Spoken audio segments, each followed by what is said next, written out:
Bonjour à toutes et à tous, je reviens aujourd'hui pour le tirage des Capricornes pour les 2 prochaines semaines. On va voir ce que les cartes ont à nous raconter. Pour celles et ceux qui ne me connaissent pas, j'en profite pour me présenter rapidement. Je m'appelle Agnès et je suis sur YouTube depuis 2019. Aujourd'hui, on va voir un petit peu quel est le message. Pour les Capricornes, et bien évidemment, si tu aimes ce que tu vois, n'hésite pas pour me soutenir à interagir avec la vidéo, ça m'aide beaucoup. Je vais faire mon fameux tirage en 6 cartes.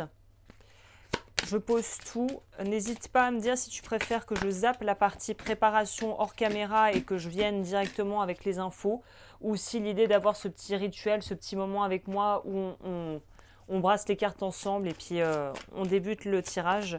N'hésite pas à me dire ce qui te plaît le plus, et puis en fonction des résultats et de ce que les gens disent et des retours que j'aurai des gens, j'aviserai pour voir si on reste sur la formule où je prépare avec toi le tirage ou je le fais en amont.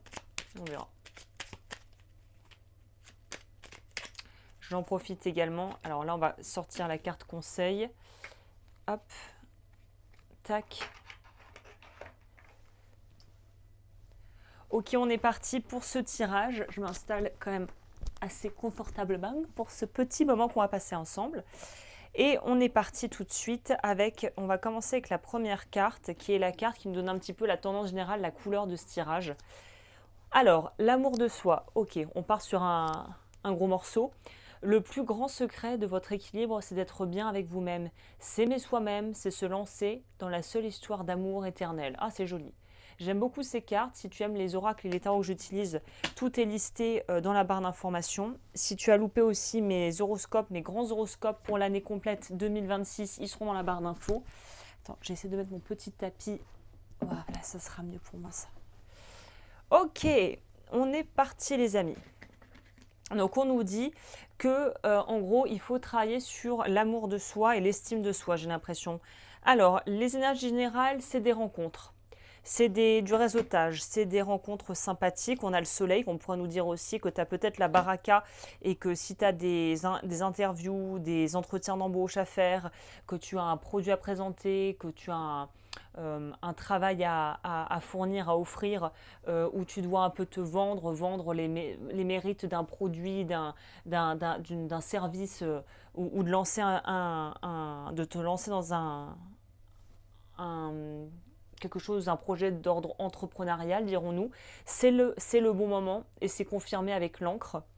Ça pourrait aussi nous parler pour celles et ceux qui cherchent l'amour au niveau sentimental, ça pourrait nous parler de justement arriver à trouver en fait d'avoir une espèce d'aura et de tomber sur des gens avec qui tu peux faire fonctionner les choses, où ça peut matcher, où ça peut aller finalement très vite dans la bonne direction. Le challenge, c'est quoi? La découverte, on a le roi d'épée. Le challenge, c'est peut-être une partie de toi qui est un peu plus austère, un peu plus peut-être pragmatique, un peu plus distante et un peu moins dans l'émotion, qui pourrait te faire penser, oula, c'est nouveau, ça a l'air d'être un petit peu différent de ce que je connais. Je me sens pas forcément hyper à l'aise avec cette fameuse idée de nouveauté et de rencontrer des gens et de faire des choses que j'ai pas l'habitude de faire. Donc en gros, le mental pourrait un peu résister face à un corps, Alors, attends que je... Ouais, parce qu'on voit tous les câbles moches. Alors désolé, il y avait des petits fils qui pendouillaient, je trouvais ça très moche, donc j'ai refait vite fait, j'ai repositionné la caméra rapido. Mais pour en revenir à ce que je disais, c'est la peur d'être déçu. Je pense que ce qui est sous-jacent, vraiment le truc de fond qui un peu te plombe un peu et te fait être dans une situation où psychologiquement ça pourrait te poser un petit peu des difficultés d'aller vers cette nouveauté, c'est justement la peur d'être déçu. Peut-être que tu as déjà été beaucoup déçu et que tu te dis je veux plus revivre ça, et ça se manifeste par un vrai, j'irai pas jusqu'à dire blocage, mais une vraie réticence à l'idée d'aller vers quelque chose de facile, de nouveau, ou de très fluide dans le sens de très simple, de très facile, et finalement qui ne te... C'est pas un positionnement qui chez toi est naturel, on va dire. Donc il y a un peu une résistance. C'est confirmé avec la carte des dés qui nous parle vraiment de ce coup de chance, de cette transition de ce truc qui se fait rapidement, il n'y a pas beaucoup à réfléchir, bim, bam, boum, ça se fait, mais on n'est pas très à l'aise avec l'idée que ça soit peut-être trop facile. Il y a peut-être ça aussi, effectivement. Au niveau des opportunités, Healing Light, 2 de coupe retournée, la lune. Il y a un truc qui bloque. Il y a un truc qui bloque qui est très lié avec ce qui vient vers vous et qui est positif. C'est que vous n'arrivez pas à envisager les choses autrement que par je le fais moi-même, je vais prendre les choses en main, je vais faire les choses de ma propre initiative avec ce que j'ai. Il y a vraiment une difficulté énorme ici à se positionner en étant finalement en acceptant un paramètre extérieur à vous. Et la vie te pousse justement avec Healing Light, la vie te pousse à faire confiance, à écouter ton intuition plutôt que ton mental sur ce coup-là, pour vraiment prendre des choix qui viennent du cœur et qui sont spontanés et qui seront somme toute assez faciles et évidents à mettre en place en fait. Au niveau de la vie professionnelle, New Beginnings, 4 de bâton, ça c'est bien, ça veut dire qu'il y a du renouveau, on sent qu'il est l'ours, très bien. Ça veut dire qu'il y a une belle nouvelle énergie qui se remet en mouvement au niveau pro et je pense que tu vas être très content ou contente parce que on sent un nouveau souffle. C'est pas on abandonne tout pour commencer, c'est pas on est là un peu chevrotant, galérant pour monter ses affaires, ses projets. On sent que ça avance et que ça se renouvelle et c'est ce petit coup de renouveau qui fait du bien, un peu comme on fait un ménage de printemps ou de mi-saison ou tout ce que tu veux, où on peut enfin en fait un peu modifier la dynamique, la routine et que ça soit moins ennuyeux en fait. Hein. Au niveau sentimental, on nous parle de transformation. Ça rejoint la carte du départ, peut-être qu'il y a une rencontre. Le diable à l'envers, super, je ne peux pas montrer cette carte. Trop de nudité. Diable à l'envers, ça veut dire qu'on sort d'un attachement toxique, de croyances limitantes, d'obsession. Peut-être certaines personnes, si vous étiez un peu bloqué sur une relation, sur un ex, sur je dois ressembler à ça, je dois être comme ça, je dois faire comme ça. On sort des injonctions ici. Avec les poissons, on retourne vers la fluidité et les émotions sont comme assainies. Il y avait peut-être une forme de toxicité à un certain degré ici dans la relation passée ou dans ton approche du couple et de ce que ça doit être et de comment tu dois être dans un couple, par exemple.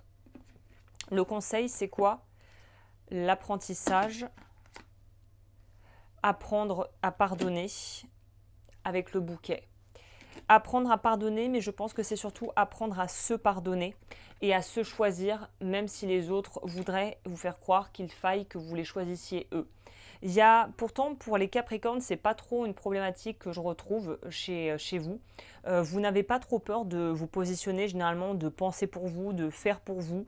En fait, d'être tout à fait autonome et émotionnellement assez réservé et assez capable de contenir vos émotions sans être trop dans l'hyper-émotivité, à déborder sur tout le monde. Les Capricornes sont quand même assez canalisés de par leur nature en fait. Mais là, on voit qu'il y a cette notion peut-être de, justement, c'est d'accepter d'avoir le mauvais rôle et d'accepter de ne pas avoir toutes les réponses, d'accepter de ne pas être parfait finalement, et d'arriver quand même à faire fonctionner ses relations et sa vie personnelle en fait, sa vie intime. Donc c'est un beau tirage globalement. Je vais terminer, j'ai sorti, vous voyez spontanément, un petit oracle hyper chouette. La qualité des cartes est incroyable pour le coup. C'est la guérison, l'oracle de la guérison chamanique. Je trouve que c'est simple et efficace. Donc on va voir la dernière carte pour boucler un peu la partie plus conseil, synthèse de ce tirage.